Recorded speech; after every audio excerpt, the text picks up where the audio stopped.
Well, good afternoon. Everyone warm enough now? You know, I come down to Phoenix to bask in the sun, and then they put that wind out there, and it just kind of takes all the joy out of the sun. But I will say that this morning when I looked at my phone and it said that back home it was 5 degrees, it's like, yeah, you can keep it. So I'm feeling good about that. I'm feeling good about that. Yep, I'll take this any day. So, if you want to hear about storytelling and connecting everyday stories of life with the great stories of Scripture, you're in the right place. If we get started, you will not offend me at all if a couple of minutes into this you go, yeah, that guy lied on his description. That is not what he's talking about. Just get up and go. It's fine. You know, I'll get over it. I have a therapist on speed dial, so I'll deal with it when we're done here, so don't worry about it. But there are some cheap seats up front, 4 of them. I promise not to use you by name if you sit in the front seat. Anywhere else, you're fair game, but welcome, welcome. I do have a handout you can pick up after that has all the slides. So if you think these are really cool and you want a copy of these, you can pick them up afterwards. I've learned not to give them out during the presentation because if so, I never see you guys again. You're all just doing this for the whole rest of the presentation. So we'll just hang on to them. You can find information. I have a podcast out. A lot of the podcast is storytelling. It's stories about faith and life and how they connect, and it's everyday rambles. This is my wife, Shirley. We've been married, I got to get this right now, 36 years. And as she would say that 12 of them have been really good. I would say they all have, because get that back to her, would you? So we have 2 boys. We have a 30-year-old who lives in Tucson, who we will go see tomorrow, and a 27-year-old who lives in Minneapolis, who we adopted when he was 7 years old. With autism, and let me tell you, I have stories I could tell you, and a lot of I got fodder for books for years out of that experience. I am a member of the National Storytelling Network. It's a network of professional storytellers that want to hone their craft and learn more about storytelling. I will admit I've never been to one of their conventions, but I do utilize resources off their website quite a bit, so that's my claim there. And the network of Biblical Storytellers International, that's a great place to really look at how do you tell the great story of the Bible, because that's all they do is biblical storytelling. Again, Pondering God is a podcast I have. In fact, there are 2 episodes that would probably interest this group. They are on storytelling. Episode 4, storytelling, you have a story to tell. And then the next one is a story is worth 1,000 pictures. So that will go a little deeper into some of the stuff that we'll be talking about today, and you can find that, as they say, wherever great podcasts are listened to, so you can find it out in cyberspace. The beginning was very dark, of course, because there was nothing there. God was there, but that was about it. And in the midst of that nothingness, he did some pretty amazing work, and we know the story. It's the first story of the Bible. It's the story of creation, and how out of nothing God speaks, and out of his mouth comes blinding speed light. And we have light, and we have a morning and evening, and it was the first day. You see, the Bible was written as an oral book. It actually is an oral story, a generational story, that at some point somebody said, my memory's going to fade, I better write this down.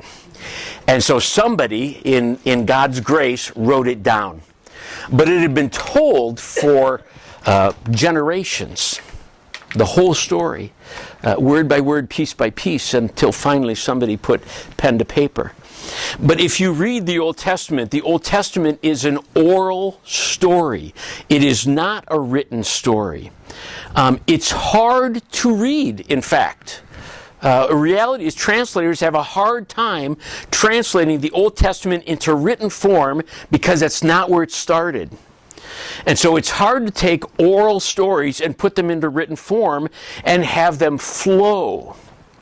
So I will tell you this. If you're going to read the Old Testament, read it aloud. Read it out loud to yourself. It's okay. It's really fun when you do it in a coffee shop. You get lots of, interesting looks from people, and some good conversation can follow from that. So that's a great place to do it. But read it out loud. And in that oral story, you will find those hidden gems, like the day that we were made. When all of a sudden, all of this powerful creation, right, this amazing, instantaneous, right, you talk about someone that would fit into our culture today. God was the ultimate express builder, right? Let there be, boom, and there was, right? That would sell today, let me tell you. But then he stopped. And he did something that was very uncharacteristic for anyone whose title was Supreme Creator. He started to play with the ground. And he actually got down physically on the ground and started to shape from the leaves and the dirt and the earth he had created. And he formed what looked like, a body. And then in something really striking for the creator of all things, he bent down and he breathed life into man. Can you imagine what that looked like? This pile of leaves and dirt, and as air first began to flow, and you could almost probably see those blood vessels beginning to form on the outside of his skin. And you could begin to see color come into what was once just gray and brown, and all of a sudden it was alive. And ever since that moment, there has been someone working really hard to knock the breath out of us. Right, that breath of God. And you've all experienced that, I'm sure. I remember the first time it happened to me. I was probably about 8 or 9 years old. My dad had found a swing set that somebody had put out in their front yard, that if you want it, you can take it at your own risk. And my dad thought, well, that'd be great. I could probably get rid of one of my kids with this thing. So he picked it up and brought it home and set it in our backyard, and it had been in somebody else's yard. And I don't know if you remember the old swing sets that were just the couple tubular aluminum poles that went down to the ground, and they always came with an anchoring kit, right? When you buy them new. When you pick them up off the curb, there's no anchoring kit. There's just these 4 tubes that go into the ground. And then if you're blessed to be the youngest of 4 boys, and your 3 oldest brothers have made it their mission in life to destroy you personally, that's a bad combination. And I remember getting on that swing set, and my brother was convinced that he could get me to go round and round. So he tried. Yeah, he tried really hard and came really close. I got up to that apex moment where it was my body had to physically make a choice, which direction are you going? And that's when I didn't think fast enough, and gravity took over and said, you're going down. That's the direction you're going. And I landed straight on my back. And I had the first time in my life that experience of, there's nothing, right? Where did all that breath go, all that oxygen that I normally didn't even think about? And all of a sudden it's like I would give anything in this moment to have a breath. And then finally you get it back. And that's the battle, right? It started in the garden. It started in the garden when God breathed into Adam that first breath of life, and ever since then, Satan has said, I'm going to knock that breath out of him. And he keeps trying over and over and over to knock the wind out of us. And there are some days he's pretty good at it. There are some days we really feel like we've had the wind knocked out of us and we don't know if we're going to get another breath. But God in his mercy says, I'm the one who will decide how many breaths you have in this life, no one else. And he comes and restores our breath once again. And that's the beautiful part about life. Life is a story. God's story is our story. We're a part of it. I have called you by name, you are mine. We've all heard that. Right? Oh, he heard that if he sits up front, something's going to happen. Bad. All right. I got prizes for everyone in the front row. You just lost out. So, but all of life is a story, and we're in this great story of God. And the beautiful part of it is, we all have a story to tell. Each one of us. I remember the first time I led a mission trip. We were taking a group of students to Russia. And we told the students, you need to be prepared to tell your story. And they all looked, these are high school students, and they all looked at me and went, I got nothing. I got nothing. And I said, no, you have a story to tell. And so we spent some time helping them find what was their story, what had God done. And I remember as a young youth worker, and I spent the first 30 years of my ministry working with high school kids, I remember thinking that I did not have a story, right? Because, I mean, I remember going to see Nicky Cruz. Anyone remember Crossing the Switchblade, right? Nicky Cruz. I saw Nicky Cruz live on stage. And I'm thinking, man, he's got a story, right? Grew up in a gang and took drugs and he lived in the street and he was a bad dude and then he found Jesus and wow, that was a story. I was baptized at a week old and my dad was the superintendent of the Sunday school. I went to church all the time and you know, I don't have a story, but I'll tell you, the more I've lived life, the more I think being baptized at a week old and growing up in the faith for now 62 years, man, that's a story. That Nicky ain't got nothing on me today, I'll tell you. And if you want it remembered, put it in story form. Because story is core of who we are. Right? Who you are is a story. And if you don't believe me, sit down with your siblings, right? Get together on those rare occasions where you're all in the same room and all of a sudden somebody will go to the refrigerator and they'll pull out a salad. And they'll set the salad on the table and everyone in the room laughs. It's a salad, right? What's so funny about a salad? But they remember the time that salad was at Thanksgiving dinner.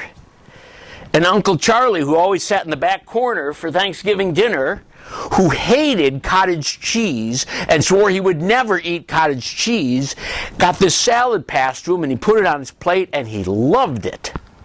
And he asks later for a second helping of this salad, and the salad's coming around, and as it's coming around, he says, "What's in it?"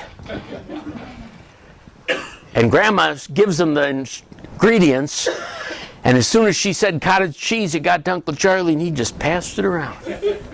Wasn't going to eat it again. See, the stories, that's the stuff our life is made of. That's part of our human experience. It's how we relate to one another. So story is a natural thing. Story grounds your identity and your purpose, who you are. That's your story, right? What do I have to say? What do I have to give? It connects your past and the future. We all know that choices we made way back when we shouldn't have been allowed to make choices have influenced what we're doing now and in the future. I remember a number of years ago hearing from a dentist who was now like 30, 35 years into dentistry.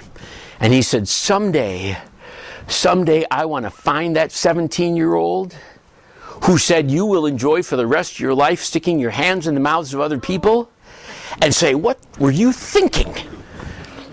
But it had shaped his story, right? What had happened way back then had shaped who he was today, and that's how our story goes on. Oral storytelling is how your family breathes. If you don't believe me, wait till you have that first inner circle family death, and you come together. And the only way you catch your breath in that experience is through story.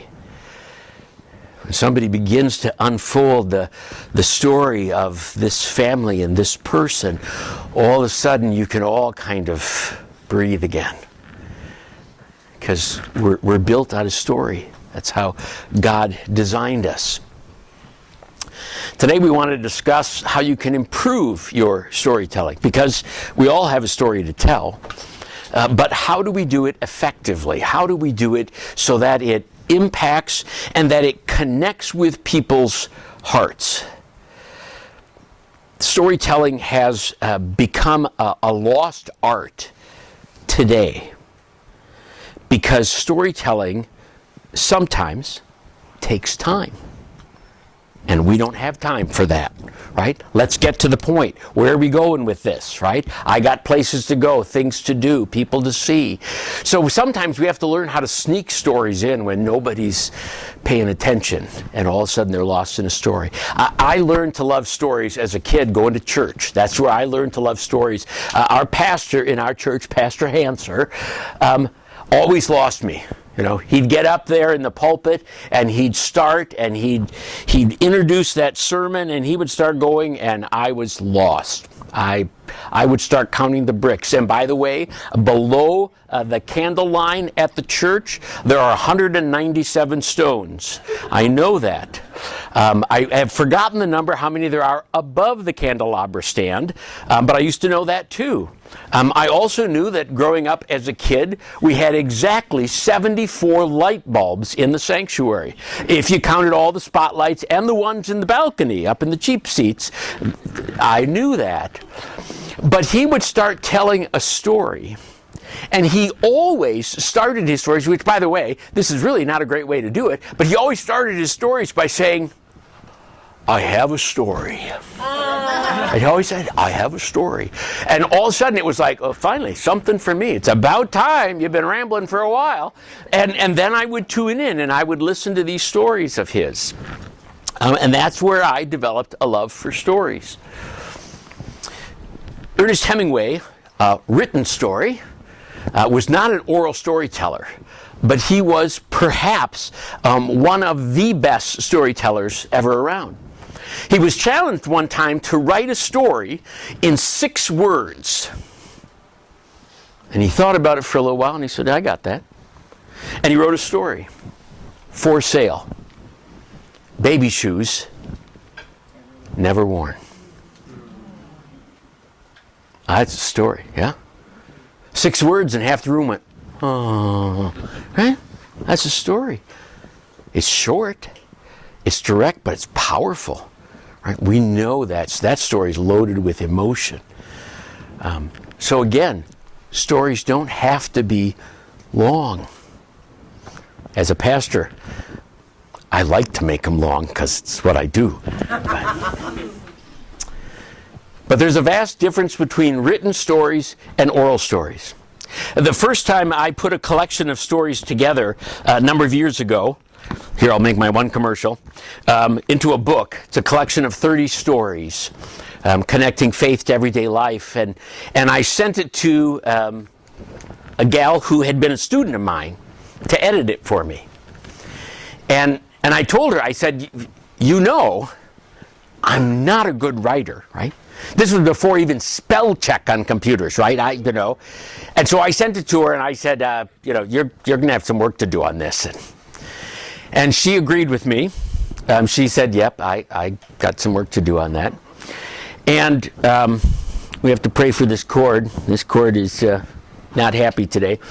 But as she got into the book, she said, I can make this work because when I read these words, I hear you talk.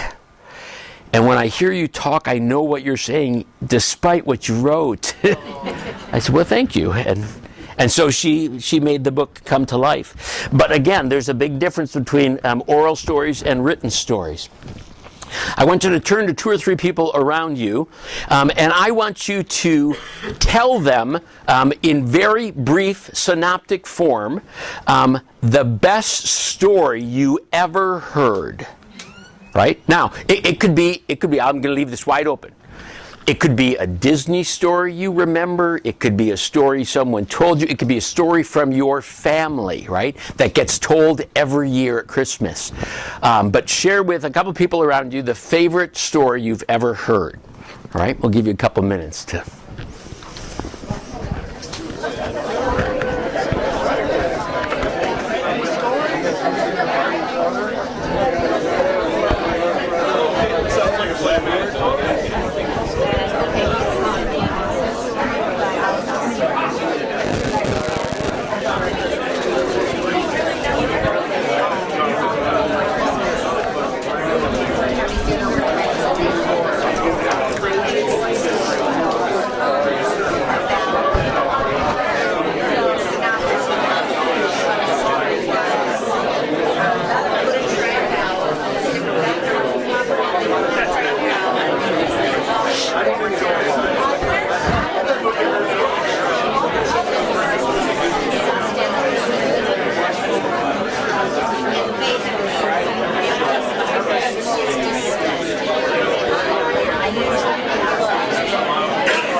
We'll give you about 30 seconds to wrap up your story.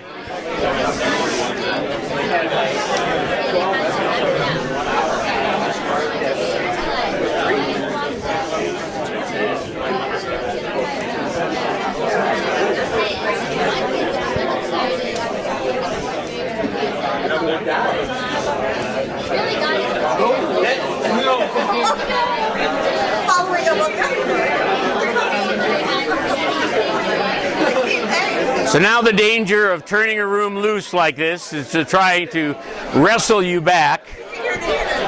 But here we go. What made that story memorable for you? What made that story memorable? With my dad. It was with your dad, okay? All right. A story my mother told me. A story your mother told you, okay? The humor of the story made it memorable, all right? How many of you, it's the character of the story, right? Some character in the story makes that story memorable. And how many of you, as you thought of that story right now, had a picture of that story, right? Had a picture of that story.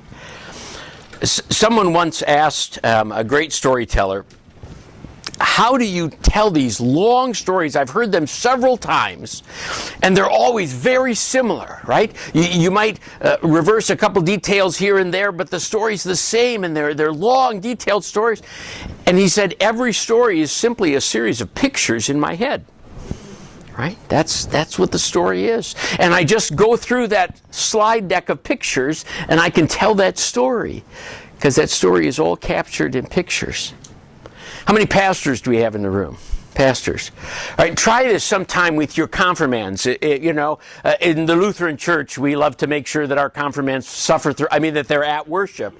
And so we ask them to fill out worship report forms, right? You got to do so many worship report forms, give them to me, we need to know you were in worship, and we ask them to summarize our sermons, and that's always dangerous, right? Because I read some of them and I go, where were you sitting? But ask them to illustrate your message sometime. Say, you don't have to answer any of the questions on the sheet. Flip it over and just illustrate the sermon. And it will amaze you what some of them will come up with. And some of them will frighten you, but that's another whole. But stories are pictures in our head that we pass on to somebody else. What stories do for us.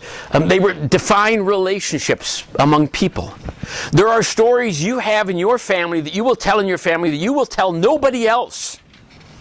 That's a family story, right? That there are people that story is a part of and nobody else.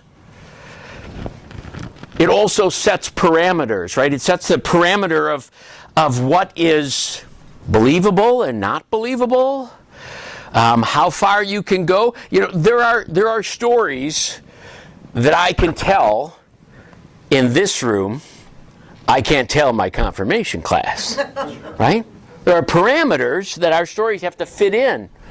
They explain our past, they inform our future, they help us remember where we've come from so that we know where we're going, or to make sure that we don't go back there again. Right? History forgotten will be repeated. Bullet point, PowerPoint study. How many of you use, preachers, teachers in the room use PowerPoint? How many people in here ever use PowerPoint, try and get some across? It's an effective tool, right? It's an effective tool. And when you use PowerPoint, a nice bulleted list like this, 2 parts of your brain are active. Both of those parts have to do with language processing, right? One of them is the oral language processing and the other is the visual language processing. And both of those are firing when you look at this and listen to me. And they've shown this. They could be doing a picture of your head and they'd see those areas of the brain light up. When you take this PowerPoint story and you add to it a story, all of a sudden you have motor skill areas, taste receptors, empathy response, chemical reactions, 7 times more brain activity when a story is being told than when it's just simply information being relayed. In fact, we could do an experiment in the room. I did this a number of years ago, and we won't for the sake of time today, but I told a story about the Eiffel Tower and about looking up at the Eiffel Tower. I'd never seen the Eiffel Tower, by the way, right? It was 100% fiction. Looking up at the Eiffel Tower and being so impressed by something on the Eiffel Tower. And at some point in the midst of that story, I saw almost everyone in the room look up, right? At nothing. I mean, there was nothing up there. But I kept talking about looking up. I kept talking about, what I saw up there, high. And our immediate response is to look up, right?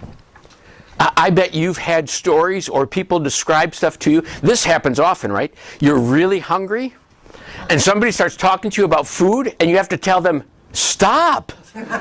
That's just not fair. Don't talk about, we can actually start salivating. We literally can get our mouths going, our digestive system gets fired up, right? And it's just somebody just talked about food. And that story involves so much more of our brain and involves all kinds of different skills. When I was in Russia a number of years ago, we got there and it was 1995. The country had just opened itself up to foreigners coming in a couple years earlier. And we had a group of 75 high school students there, and we were working at St. Anne's Cathedral. And it was a beautiful, beautiful cathedral in its day. It held 3,000 worshipers in its day. Big, massive cathedral. It had been turned into a soccer ball factory.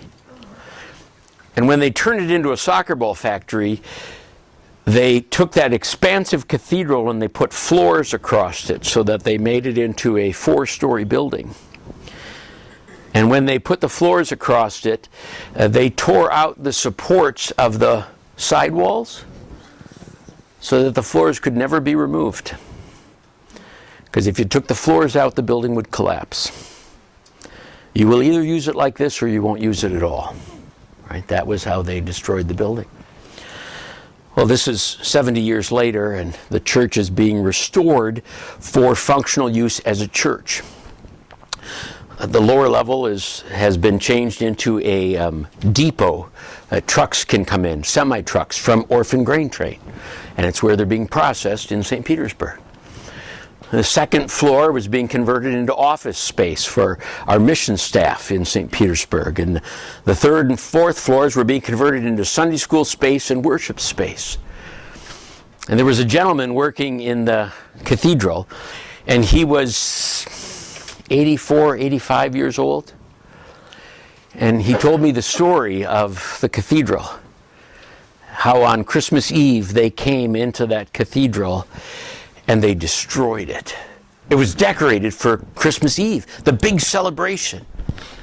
And the troops came in and they took the pastor out and they destroyed everything. They piled the pews and they burned them. They destroyed the organ and threw the pipes all over the room, tore down the high altar. And then they opened the doors on Christmas Day and said, "Come see your strong, powerful church." And he said, my mama looked at me and said, "Apparently Jesus don't need no church today." And she said, "But if he ever does, he'll get it back." And he looked at me and he said, "Mama was right." And the Lord has need of his church today, and he got it back. All of our everyday life is filled with stories. And the reality is, every story of our everyday life is filled with God. I one summer convinced the staff at our church to do something really dangerous for children's messages. I don't know if you two remember this. When I was at Trinity one summer, we gave out a shoebox to kids. Some of you may have done this. And we'd let the kids put something in the shoebox and they'd bring it back on Sunday, and I would open it up, or whoever was doing the children's message, we'd open it up, and we had to do a children's message based on whatever was in this box. And the rule was, it can be nothing living or formerly living. Right? That was the rule. And you had to have mom and dad's permission to put it in the box. Well, I loved that. I thought that was the greatest way to tell the gospel to these kids, because whatever they had in there, we could find a connection to God, because everything connects to God, right? There's nothing outside of his scope. There's nothing outside of his authority, his rule, his reign, his creation. And so everything could tie back to God. And that's the way it is with our stories of everyday life. I told you we adopted our son Noah when he was 7 years old. Noah came into our house with autism and a lot of other diagnoses and was on lots of medication. And we talked to his psychiatrist and said, does he need all this medication? And she said, well, probably not. But I don't know how we'd ever figure out what he actually needs, because we can't take him off of it. His system wouldn't tolerate it. So we tried one by one to try and pull some of them off and adjust levels, and he had a horrible time. But at the time, I didn't see just how horrible it was to go through that until many years later I was diagnosed with chronic depression, hospitalized. And in the hospital, they tried to medicate me. And it did awful things to me. And it took a long time for me to find a medication mix that worked for me. And when that was done, I remember sitting down with my son Noah and saying, I owe you an apology. I am so sorry for what you went through as we kept trying to adjust your meds. And we thought you were just acting out. You were just being obstinate. I said, I had no idea how hard that was until I did it myself. I also look at my son Noah, and with his reactive attachment disorder, which makes him not trust people, especially people in authority in his life. That'd be me. I began to see in him me and the relationship I have with my Heavenly Father. And there are days I just say, would you just get out of my face, right? I really don't need you. And I would hear those words come from him, and it would break my heart. And then I began to say, wow, I have said those things. Oh, I haven't said them out loud to God, but I've said those things. In thought, word, and deed, oh boy. And it's through that experience that I have learned to walk gently with my Father and to love who He is, and even what He does on those days when it doesn't feel great. I have a whole new level of respect for who God is as my Father. And that came through looking at life through my son and through the lens of the gospel. And we can make that connection. So how do you tell a good story? Well, there's a few keys. First, you figure out the controlling idea or the point for the story. Now, this may seem obvious, but this is really critical. Because if you don't do this, you're just rambling, right? Stream of consciousness. Now, I'm really good at that, right? In fact, I used to have a podcast years ago that I did that we put out what was called the Storyteller's Challenge. And people would write to me a single word, and I would tell a story based on that word, right? I love that kind of stuff, right? But they often had no point, right? It was just, you could fire anything you might. Sure, I could tell you a story about that. I could probably even tie something in from my own life about it. Because God, for some reason, has seen fit to put me in some of the weirdest and strangest situations of life so that I would have a great story to tell. He's really been good about that. And someday I'll thank Him personally. And then when you're telling this story, now that you know what it is you're going to tell, why it is you're going to tell the story, you set the mood for the story. You can't just drop a story in the middle of nowhere with no context. It doesn't work. You have to kind of help draw people into where you're going. You do that by introducing the story in a slow way. You kind of ramp up the story. You keep it short, but long enough to pass on your idea. Part of my trouble as a storyteller is I love the details, right? I love people to smell the way it smelled in that room that I was in, right? We took a trip to the Boundary Waters a number of years ago, and the week before we were going to go to the Boundary Waters from South Bend, Indiana, the van rental company called me and said, your van that you were going to take next week, it was just totaled, and we won't have a van in time for you to go. It's like, oh, that could be a problem. So I go running into pastor's office because, that's where you take all your problems to pastor. I have to admit that since I'm a pastor, I really miss being able to send people and say, go talk to pastor. But so I went to pastor. I said, what do we do? I don't have a van, And he said, well, let's just ask. Maybe someone in the congregation does. So we put word out to the congregation. And sure enough, Renee Garcia had a van. She said, I got a van you can use. It's a conversion van. I said, well, great. She said, yeah, it's comfortable. You'll love it. Okay, great. So we went over to the house to see it. It was a 1967 Ford conversion van. This was 1980, would have been 1987. 1967 Ford conversion van had frogs painted on the side of it, big frogs. Had literally the tassels hanging in the front window, right? Orange shag tassels, orange shag carpet all over the van.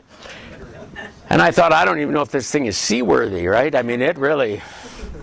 And she said, no, it's good. You take it, it's good. I drive all the time. So, okay. So we had bunch of money saved up that we were going to rent the vehicle, so we took it to the shop and we said, I want you to look at every square inch of this van. If it's broken, fix it. I don't care what it is, just put it on it, right? New tires, new brakes, new engine, I don't care. I got to make it to the Boundary Waters and back. Do what you need to do. So they did what they needed to do, or so they thought. And we ended up taking this van to the Boundary Waters. Now, I could tell you literally a 2-hour story about this trip to the Boundary Waters and back, just the van portion of the trip. Never even tell you about the canoeing or anything that happened there. But in part of the story, this 1967 Ford conversion van, the air conditioning gave out. It was probably about 10 minutes out of town. And then it started raining. I mean raining, pouring rain. Then it started overheating. Now, if your van is overheating, I learned this early on, if you crank the heat in the van to dispel the heat off the engine, you can help cool the engine. The only windows that opened in this van were the front windows, right? The driver's and the passenger's windows. Everything else was hermetically sealed. Except, of course, for the vent in the ceiling, which had blown off years ago, and they had replaced it with a pie plate, which you removed from the outside. So in the pouring rain, we stop, I crawl up on top of the van to open this vent. Actually, that was before it started raining. This is where the story gets good. It hadn't started raining yet. So I opened it up, we start driving down the road, and then it starts raining. The roof becomes a giant gutter, and it takes all the water that hits the top of the thing and puts it down this little downspout in the middle of the van, where the students are sitting all huddled together praying. They had a prayer meeting for the whole trip. Now, when you get 1967 shag carpeting that ain't seen the light of day in a long time, and you introduce it to water and heat, you get a stink you can see, right? See, that's how I want to take you to the story, right? I want you to all be going, I've been there, right? But you got to figure out what's the story, what's my point, how can I get it across so that it makes its goal, right? The point of the story. Now, if your point is just simply to sit around with family and friend and tell story, go nuts, right? Just knock yourself out, tell every detail you want. But if you're in a teaching situation, a preaching situation, let's try and focus it a little bit here. Would we, folks, share enough details to make them in. Be open. Real stories work the best. Right? The stories of you, the stories you've been through, that you've lived through, those are the ones that best connect you to your Savior. And you can see those connections, and you can help other people make those connections. And finally, you do have to practice storytelling. Right? Tell your dog, tell your refrigerator, tell anyone that will listen, right? The story. Just practice it over and over. Say it out loud. Right? You have to hear it out loud. I've gotten to the point with some of the stories that I tell in preaching that I record the stories, right? I tell the story out loud, and then I listen back. And sometimes I go, okay, that was like way too long. Man, did you get down a rabbit hole in that one, right? And then you kind of think and narrow it down a little bit. So practice the stories. It's really important in telling a good story. How do you kill a good story? Well, that's easy. First, tell them why you're telling the story. I'm going to tell you a story, and the moral of the story is, right? I had a pastor I worked with for several years who every sermon he started by saying, in today's message, I will tell you why this and this and this. And it was like, well, I'm done, right? That was, thank you. You just told me everything I need to know, so why should I listen to the next 45 minutes, right? So don't tell them the point of the story. In fact, you can sometimes slide into the story, right? You need to set a tone so that they know where you're going, that you're telling a story, right? But don't tell them what the story is before you tell them the story. Don't drop it out of the blue with no context. Right? There has to be something. It's rare that you can start a presentation of any kind, a sermon or a teaching, with the very first thing you say being a story. Because at first, all of us are automatically trying to figure out, am I going to listen to whatever this is, right? I mean, I would love to think that every time I get near a pulpit, everyone in the room goes, wait, we got to hear this, right? But it doesn't happen, right? So make sure that you kind of introduce somewhere, right? Help them get into some kind of context. Too many words. Right? We do not get paid by the word. If you do, let me know. I want to work there because I would love that job. Failure to paint a picture. Again, if you don't have enough details, right? If I'd have just said we were in a van driving down the road and water started coming in the roof and it stunk, you'd just go, that's weird. Okay, whatever. Right? But when it's a 67 Ford conversion fan with frogs painted on the side and there's shag carpet, that right now all of a sudden you're starting to appreciate the moment that's going on here. Don't use someone else's story as your own. I loved talking to Dean Nasty a number of years ago, and Dean said he was out on vacation with his wife, and they stopped in a church, and he's in the church and he's listening to the pastor tell this story, and as the pastor's telling the story, he looks at his wife and he says, that was our vacation, right? It's going on in every detail. It's like, that's my story, right? It's in one of my preaching books. And this guy just said it was his story. And so on the way out of church, he greets the pastor, and the pastor recognizes, it's Dean Nasty. Oh, hi, Dean, how you doing? It's good to have you here today. And he says, yeah, well, thank you. Thank you for reminding me of my vacation. The pastor said, what? He said, that story you told. That's my story. Ooh, yeah. Did I do it well? No, because you said it was your story, right? And the truth is, we can use other people's stories, but simply say, the story's told, or I once heard a story, right? All it takes is a couple words of disclaimer that you're not claiming it as your own, because let's say the story was good, right? And you made a connection, and it really reached into some part of their faith life, and it connected, and all of a sudden they find out that wasn't even true. Right? That never happened to him. He claimed that you have done the opposite of what you had hoped to achieve. So steal stories at will, but just let people know you stole this, right? I heard the story somewhere, and that's all it takes. Running with random stories that just popped into your mind. That's my favorite thing to do. But it is a way to kill a good story or a good presentation, right? If you just run wild and don't try and control things. But how do you tell a great story? Well, the difference between a good and a great story has everything to do with Scripture. Use it to show people God. That's what makes a great story. I mean, we can tell stories all day long that make us laugh, that are entertaining, but when the really good story comes along, it's the story that connects you to God. Now, that van story, I've told that countless times. I can't tell you how many times I've told that story. And the reason I love to tell that story is the whole story is all about God. It's about this group of teenagers who on the first night in the Boundary Waters, when we checked into the cabin, they're all in the room. They'd all taken a shower to get this stink off them. And I hear them through the window say, I think this is going to be a great trip if it wasn't for all this Jesus stuff. Right? I'm a Jesus guy, right? I'm the youth pastor. I'm thinking, what do you mean? You're saying this is going to be a great trip if I wasn't here? Or what is this, right?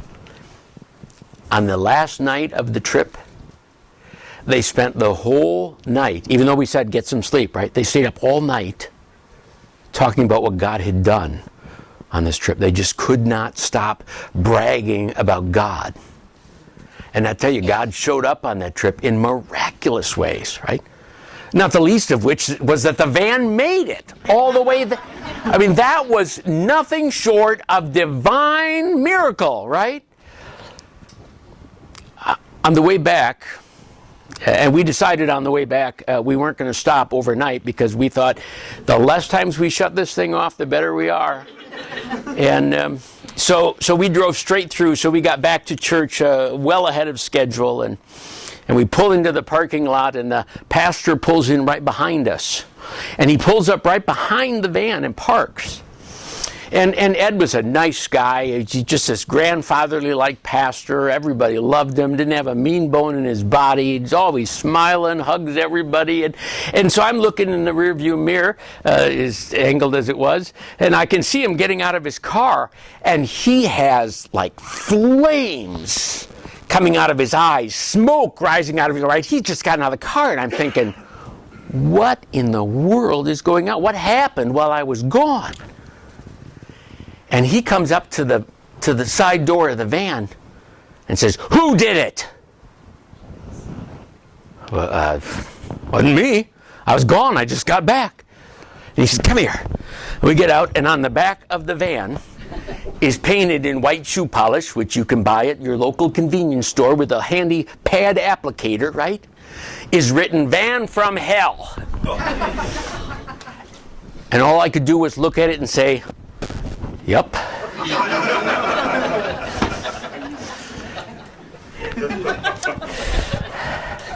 See, I don't know why I told you that, but that's just one of them random fun stories, right? That just comes in. Story's good when it points us to God, right? That's why I told you that story, yeah, because that trip was all about God.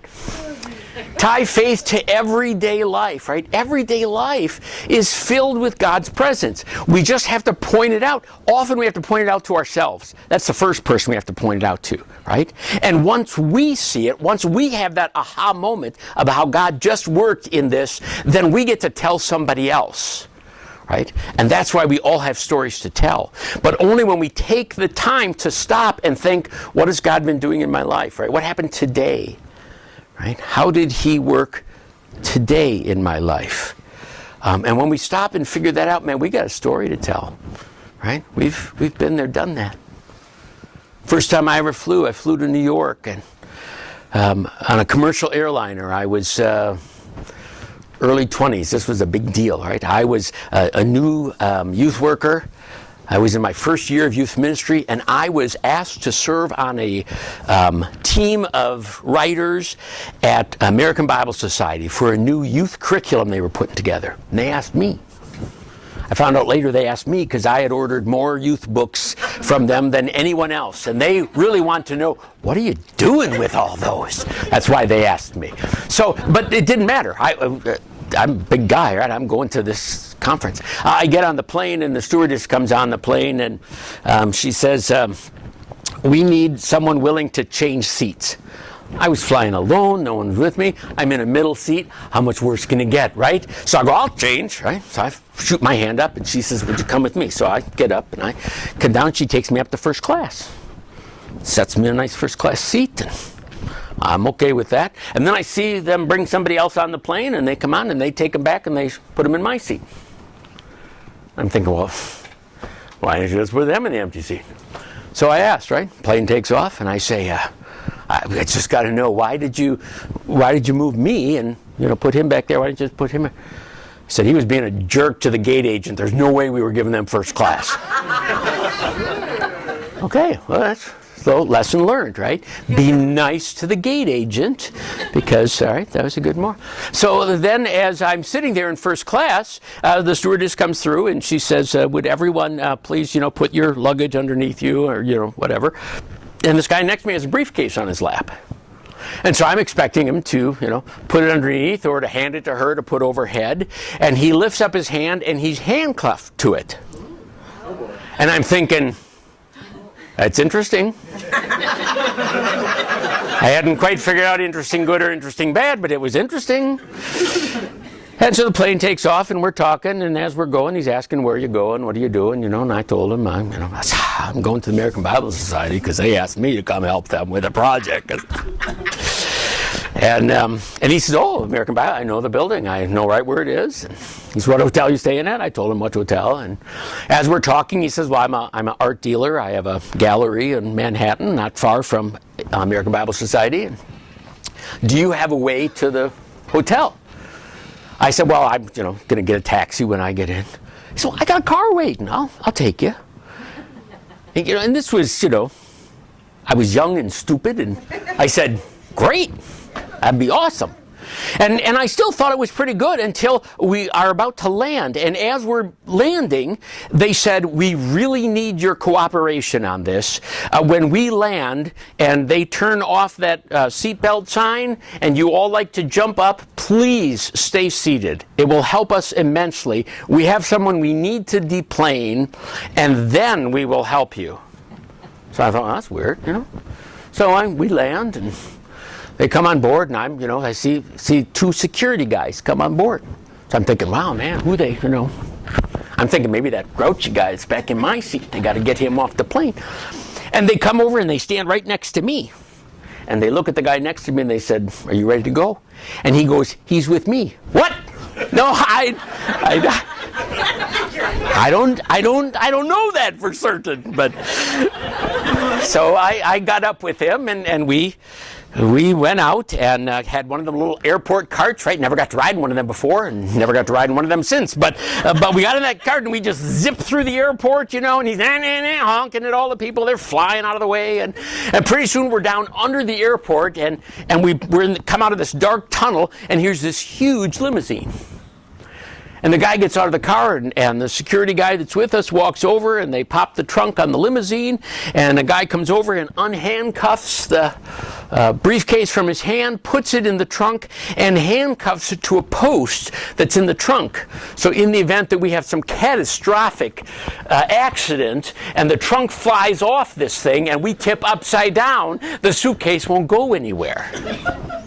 I feel safe. So we get in, and we drive to downtown Manhattan, where his office is, and he takes me to the hotel. On the way there, we pass American Bible Society, and he said, that's the American Bible Society building, and there's my gallery right there. Let me take you to your hotel. And takes us to the hotel, and he comes in with me to make sure that, they have my room ready. And he says, would you have the bellman take this young man's bags up to his room? And it's like, well, I can carry my bags. Bellman, would you take? Yes, sir. Takes bags. I'm thinking, wow. I did get asked to come here. So then he says, well, you're probably hungry. It's time to eat. There's a great deli around the corner. You want to go get something to eat? Sure. This turned out pretty good so far. So I get back in the limousine with him, and we just literally, we probably turn about 100 feet around the corner, stop and get out. Like, we're going to walk? So we go in the deli, we have a great meal, and he comes back, right, and walks me to the door of the hotel again and says, have a great time. And he says, when are you flying back? And I tell him, and he says, I'll send the car. And it's like, well, fine.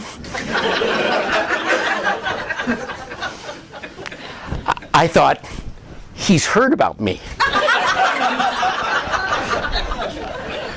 So we go out to dinner that night, and we come out of the ABS building, we're walking down the street to a restaurant, and of course, I've been telling everybody this story, right? Because this is unbelievable. I mean, this is weird stuff. And everyone's just kind of like, okay, just, who is this guy? Why was he invited, right? So we're walking down the street, and the gal from ABS, who's in charge of everything, I say, oh, and that's his gallery. And she goes, oh, this makes perfect sense. And I said, why? And she said, he is the largest single contributor to the American Bible Society. He donates millions of dollars a year. He wants nothing more than to see Scripture in the hands of people. Now, why did that happen, right? Because there was a cranky guy at the gate, right? That's why that happened, right? No, that's a God thing, right? I mean, this is God orchestrated all the way through, right? And even if I had not heard that he was this big guy from ABS, I still could have, at the end of that trip, gone, you should see what God did for me, right? It was awesome. It actually took a little of the luster off of it when I thought it was less about me and more about ABS, but it was okay. So, use real stories. Pray, practice, and pray some more, right? When we tell a story that connects with us, when it's in us and God has found that connection to us, we can tell that story really well. And we can bring people along for the God experience on that story. And again, that's how Scripture's written. A great technique to use in storytelling is to find some cue, right? Some cue that you're going to throw into the story, and you're going to use that cue several times in the course of that story to help people follow and track the story. There was morning and evening the first day. There was morning and evening the second day. There was morning and, hey, guess what? God knows how to tell a story. He must have taken my course. Then you come to the patriarchs. I'm the God of Abraham, Isaac, and Jacob, right? When he says those three words, that's a story, right? He's revealing in 3 words a huge story. And he tells that story over and over. He keeps introducing himself as the God of Abraham, Isaac, and Jacob, so that they get the story. You get to Daniel, and Daniel is telling the story of Shadrach, Meshach, and Abednego, which we're not supposed to use. Hananiah, Mishael, and what's his name? Thank you. I still like Reed Lessings. He always calls him, what was it? My shack, your shack, and a bungalow. So, and when he's telling that, when Daniel's telling that story, several times he runs through this whole list of people, right? The enemies of God, the satraps and the free prefects and the governors, and it's this long list. And it's repeated several times in the midst of the story. Not necessarily needed, except Daniel wants you to know that this work of God was more powerful than anything the government could put together. Right? Who was up against these 3 guys? Everybody. Everybody that mattered, right? Everyone in the land was against them. They didn't stand a chance. And yet, lo and behold, we know they did, right? Imagine that. God knows how to tell a story. Consider the lilies of the field. Trust me, they weren't in the upper room when Jesus said that. They were walking alongside a lily field, right? And he points to it and he says, consider the lilies of the field. They neither spin nor toil, and that your heavenly Father provides for them. Look how he adores them, right? The Bible is the greatest story ever told, bar none. And what's really fascinating is most people in the world agree with that. Not just Christians. But most literary scholars will tell you there is no greater work of literature in the world than the Bible. Why might that be? Right? That's not a coinkydink. That's God at work, right? Who else is going to put the greatest story ever, right?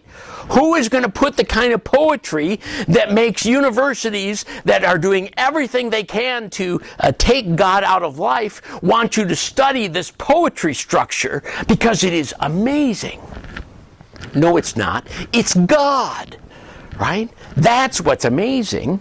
So we have this great story to tell, and all we have to do is find a hook from that great story to tie it into our story. How does that fit with us? And when we make the connection, it's easy to share. Bet you didn't see that coming, did you?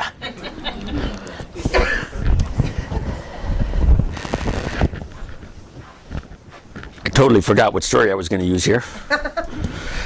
So I'll just share a favorite. It had to do with that same trip with the van. Figure we'll work on a similar theme. We're driving down the road after we came back from our trip in the Boundary Waters. Oh, which, by the way, I need to tell you how the trip ended. The last night we're in the Boundary Waters. We go to bed and the sky is kind of red. Looks kind of funny. The guy I'm with, the other adult chaperone, is a Hallmark card salesman. But don't be fooled, he was a Green Beret in Vietnam. Doesn't go anywhere without his machete. He would go every night into the woods and he'd tell the kids, give me a 10-second head start and come find me. And he would say, you can use your flashlights, you can use anything you want. They could never find him. Never, ever found him. But every night, he would go into the woods, and they would chase off after him, and all I would ever hear was, ah! As he'd come up behind one of them, right? They would never find him, but he would find every single one of them, right? Scare them half to death. They'd come run back to camp. So the last night, we're at camp. We see this weird sky. We go to bed. We wake up in the middle of the night, and I hear rushing water. We're not by any rushing water. We're on a lake, but I hear rushing water, and it's fairly loud. And then I realize it's rushing. It's rushing through my tent. It's between the tarp and the tent. When I move, it's like this giant waterbed, which is kind of cool. Until you realize it wasn't supposed to be that way. And then I hear the thunder and the lightning and the wind, and so I say, Bo, are you awake? Uh-huh. I said, this doesn't sound good. Uh-huh. I said, what do you think we should do? I don't know. I said, well, we probably should check on the kids. Fine.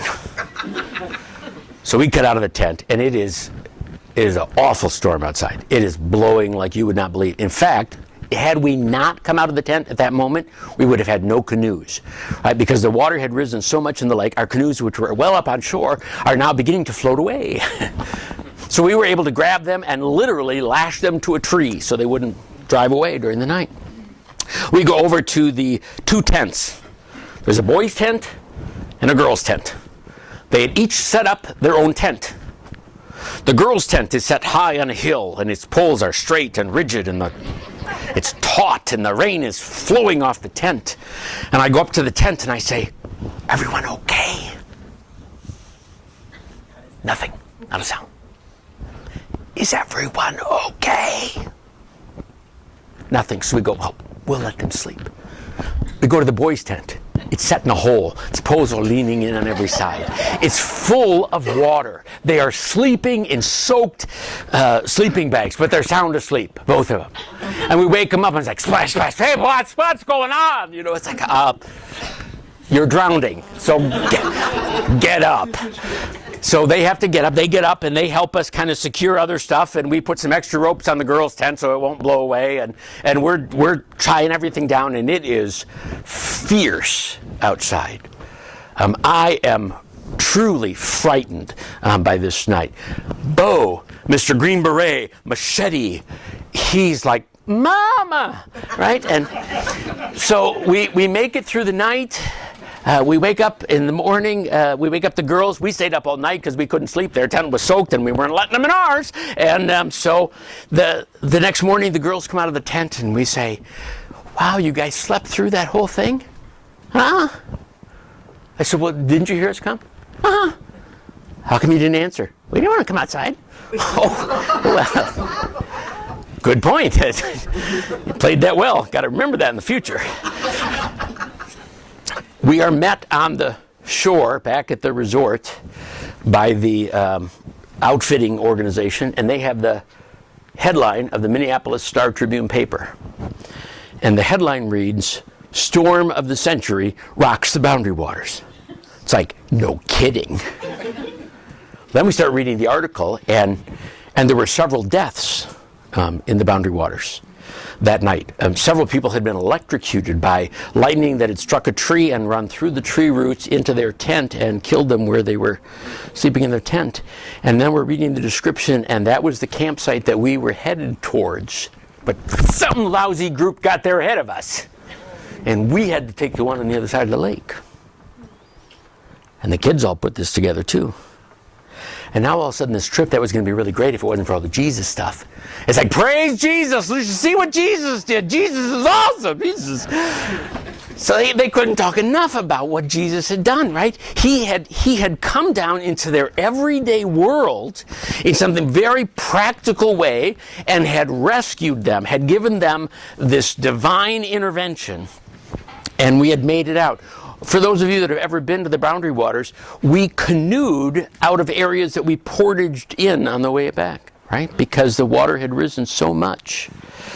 Huge pine trees were braided like rope along the way, and it's like, we don't know how we survived, right? Our campsite was a mess in the morning, right? Trees were down everywhere, but we were okay. Boys were a little wet, but we were okay. But see, God stepped in and said, now here's a story, right? I know to this day, those students are still telling that story of that trip. They're still telling the story of the goofy van that we had and what happened to the van on the way there. They're telling the story about the storm and how they lived through the storm. They're telling the story about how when we were driving to celebrate our survival on that night, we were going to take the kids into Grand Marais and get them pizza. And we were at the end of the Gunflint Trail, and it's about a 30-mile drive into town, and how we're taking the green van down the road. And the next thing you know, we are all like this, really tight up against a tree. Bo's driving, and I said, what happened? Right? I'd fallen asleep. And he said, well, I can't tell you. But I will tell you that I think we have to get out of the van very slowly on my side. So one by one, we fire the kids out, and get them out that side of the van. And we're looking, and this van is being held up by about a 2-inch birch tree that the whole van is up against. And below that is just a bunch of rocks and a river. And then I saw the problem. There were some kayakers that were not biblically dressed, who were launching, and they caught Bo's eye.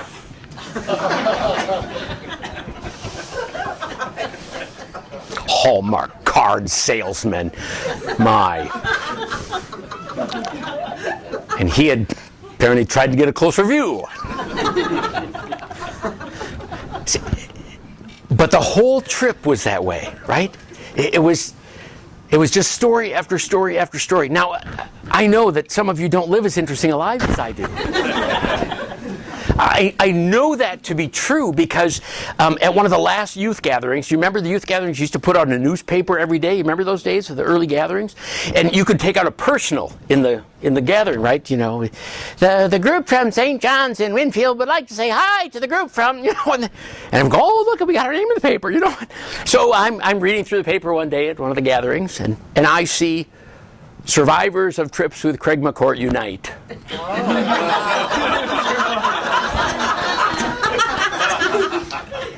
And then it says that they're meeting at a certain time that night and come together for moral support. Well, I'm going to that. I go, and guess who it is? It's 3 of the kids that had been on the Van from Hell trip, who were now DCEs and had their kids at the gathering. And I thought, okay, very funny. It worked. You got me here, right? The sad part was 5 other people showed up from other youth group trips I'd been on. It's like, wow. I guess there is a survivors club, right? And I'd love to tell you that there were never any more people added to the survivors club, but no, they continue to this day to be added to that club.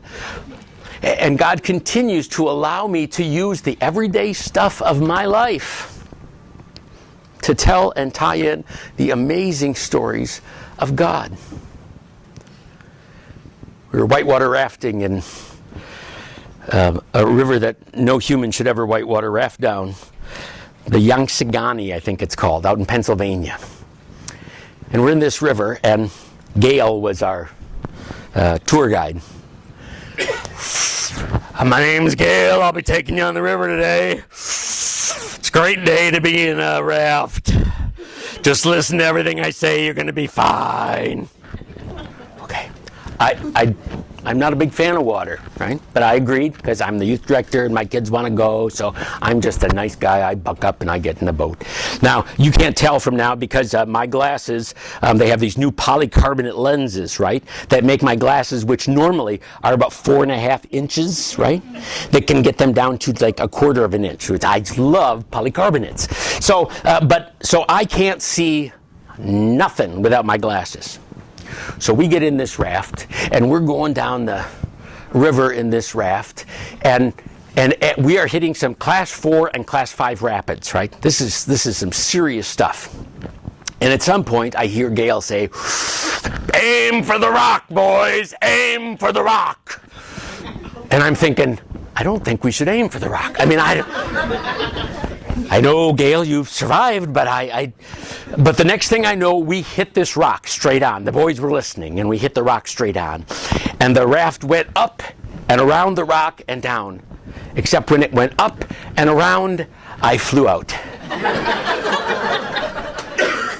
And I am now my own raft in the river. And I'm going down the river at a really alarming speed. But luckily, as Gail told me, don't worry, that little cushion behind your head will save you. So this little cushion behind my head pops up, and so I'm chasing down the river, and my knees are smacking against rocks everywhere, and I've lost my glasses. And all I can hear is Gail's nicotine voice saying, "Head for the shore, young man, head for the shore." And all I could respond was, "I can't see the shore!" And I go down under that water, and I was convinced I was dead. This was it. I was not coming out of this alive. And all of a sudden, this hand grabs me and flips me up and into this raft. Not my raft, another raft. Somebody else saw my lifeless body racing down the river and grabbed me and threw me in their raft. And in that moment when I hit that raft, I went, I've done this before. I don't remember it the first time. I was only a week old. And in the name of the Father and the Son and the Holy Spirit, I was put under. Well, I was sprinkled. I was Lutheran. Come on. But I was buried with Christ in the water. And I was brought up. I couldn't see what I was doing. I couldn't find myself to shore. I had nothing. But there it was. And in that moment, my baptism meant everything to me. Right? To this day, I do not think lightly of my baptism. Right? What a monumental event it was. Right? Careening down a river, absolutely out of control, unable to see where you're going, and God reaches in and grabs you and says, "You're fine, don't worry about it." Right? See, that's how God walks into everyday life with us and shows up. We just have to stop, think about it, and once we see the connection, run with it. Run with it. I've lost my remote. So, before we go, this is dangerous, but any questions anyone has? Is there anything I can tell you about storytelling that you go, yeah, I thought you were going to talk about this, and you didn't say nothing about that? Anyone want to hear another story? No, I'm just...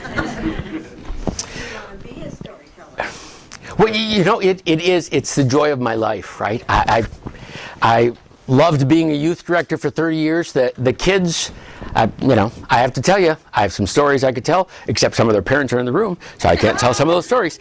But I tell you, we would sit around at youth events, and they would just say, "Oh, tell us a story. Tell us a story," right? Well, okay. I never had a youth say, "Let's have a Bible study. Let's have a Bible study," right?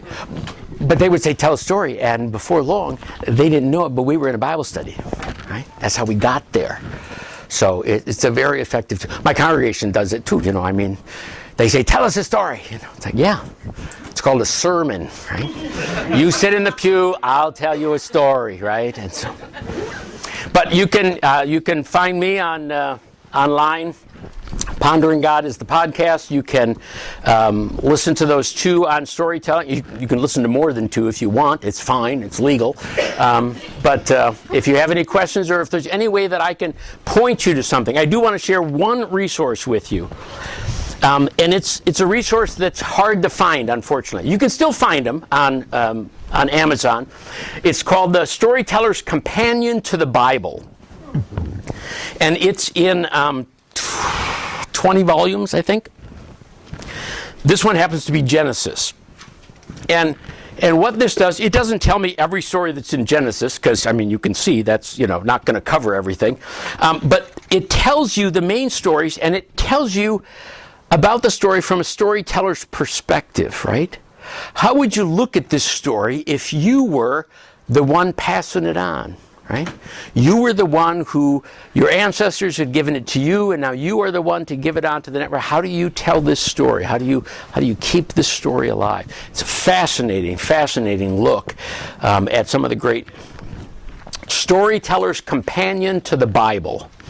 And again, there's a whole bunch of volumes, right? And I would say get one, because there's a great introduction to each one of them about narrative and about storytelling. And so each book starts the same way. So it's a great companion for this. And if you want, some more stories, there's this great book available called Pondering God. It's got 30 stories in it. But before you go, I said we have prizes for those sitting up front. I wasn't kidding. So if you're in the front row, here you go. But don't despair. There are more prizes, right? Here you go. All right. This is the dangerous part. Ready? I wish I had one of those cannons, right? I could fire these out. No, I won't do that. I will hand these out if somebody wants a copy. These are a Bible study book, but I have some T-shirts that, can I just sneak through here? Or can you just hand me the pile of T-shirts? Yeah, there you go. So a number of years ago, I used to do this full time because, I had no church and I was churchless. And so I made up these shirts, and I love to wear these through airports. My wife hates this shirt. She said, "That is so rude." So the first time I printed these shirts, she said, "You can't wear those in public." I said, "Well, where else am I going to wear them?" So finally, I convinced her, well, what if I put something on the back? Would that work better? So I'm only allowed to wear these in Arizona where I don't wear a jacket. But on the back it says, "You're his favorite too." And then a scripture verse. But I tell you, I get more opportunities to tell stories walking through an airport with this thing on than anything else I have ever done. Because people come up to me and say, "Oh, no, honey, you're not."